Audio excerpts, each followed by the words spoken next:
بسم اللہ الرحمن الرحیم۔ حج اور قربانی ایک عجیب و غریب واقعہ۔ امام غزالی رحمہ اللہ ایک دفعہ ایک قافلہ کے ساتھ حج بیت اللہ تشریف لے جا رہے تھے۔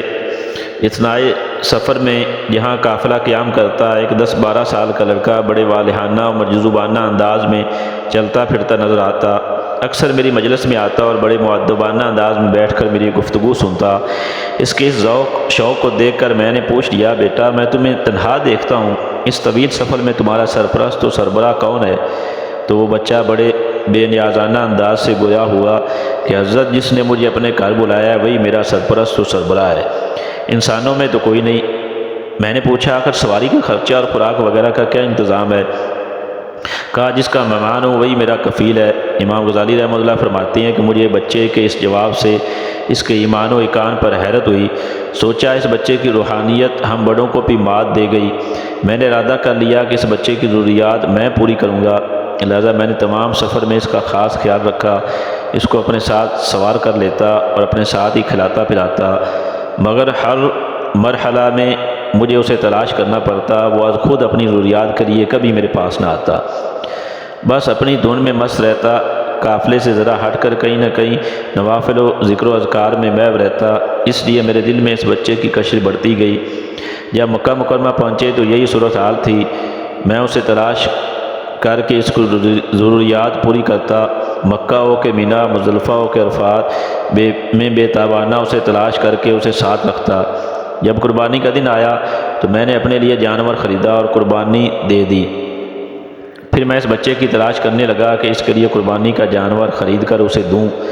تلاش کرتے کرتے آخر وہ نظر آ گیا۔ کیا دیکھتا ہوں کہ میدان میں دور ایک جگہ پر وہ سر بسجدہ پڑا رو رہا تھا اور کہہ رہا تھا، اے اللہ، میرے پاس تو کوئی رقم نہیں ہے کہ میں تمہارے نام پر کوئی جانور خرید کر ذبح کر دوں، اے میرے اللہ، تو میری جان کی قربانی قبول کر لے۔ یہ کہتے کہتے اس کی ہچکی بند گئی۔ میں نے جلدی سے اسے اٹھایا اور بیٹھ کر اپنی گود میں لے لیا، مگر وہ زاروں کے طرح رو رہا تھا۔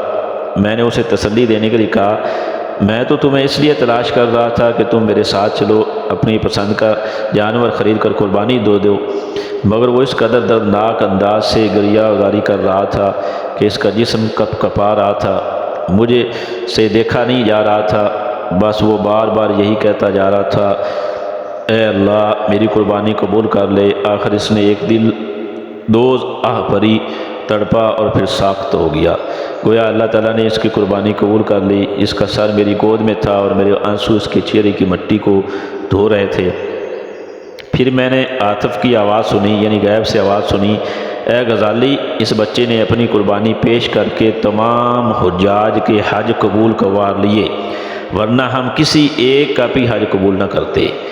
میں نے اس عاشق الہی کی میت کو کفنایا، دفنایا اور سوچتا رہا کہ میرے سوا کسی کو یہ خبر نہیں کہ اس بچے کی قربانی نے لاکھوں حجاج کے حج کو بارگاہ خدا بندی سے قبولیت کا پروانہ لے دیا۔